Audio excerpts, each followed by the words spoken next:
Hi, my name is Ariana Stiver, and this is my language and cultural contact presentation for this last few weeks. So for Semana Siete, my activity was listening to music from Jonathan Molly. He was just an artist that my friend showed me, and I really liked it, so I wanted to listen to some more music by him. And through this, I learned some new words like nadie, which is no one, oscuras, which is dark, regularte, give you away, mordidita, which is bite, and logrado, accomplished. And there wasn't any like specific cultural nuances about Jonathan Molly or his music, but when I looked into him as an artist, I learned that he's Venezuelan, and Venezuelan music itself has lots of cultural practices.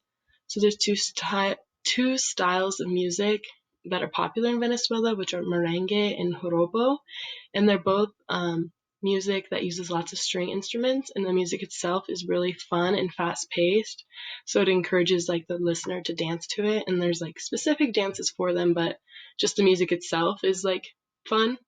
And Jonathan Molly's music, you could kind of see a background with this because his music is really fun and fast paced like that. Similar to the US, there's lots of music that people dance to, and we also have lots of fast paced music like that. So for the next week, I listened to music that my sister suggested to me from her Spanish 1 class because it's really easy to understand since it's music they use in easy classes. And I learned words like adoro, which is I like, ratos, moments, meriñas, which is you scold me, brillo, which is brightness, and suspiro, which is sighs, like and then that this kind of music that she was playing was from regional Mexican music, which is like a genre that they put on radios.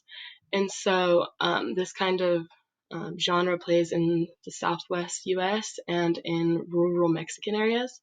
And it includes different kinds of music that like Duranguense, Grupera, Mariachi, New Mexico music, and so on. And so it's similar to our culture where we have like playlists that don't just have one kind of music, but we might have a playlist that has country and pop and classical music just because we like to mix it up. It's they do similar things in other places as well. So for the next week, I read the Book of Mormon in Spanish, which was El Libro de Mormón, which is kind of like a Bible for my religion. Like we have the Bible and we also have the Book of Mormon. So I learned words like desembocadura, which is river mouth, misericordias, which is mercies, sueño, which is dream, desierto, desert, and temblor, which is earthquake. And so overall, I was surprised with how easy it was to read because the book was published in the late 1800s. And so there was lots of words that I've never read before in Spanish. And I think that's mostly because, like language evolves. So there's lots of words that might be known as something else now. So like I said, temblor, which is earthquake. But before then, whenever I heard earthquake in Spanish, it was always terremoto. And so that's like one example. And then another cultural nuance is like just like the gospel spiritual related words like mercies and God.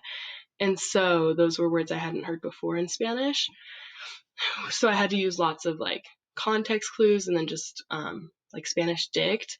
But this is similar to our culture because we also have lots of like spiritual gospel specific words that you have to just kind of learn. Like I've grown up in a church, so I knew them in English, but I've never heard them in Spanish.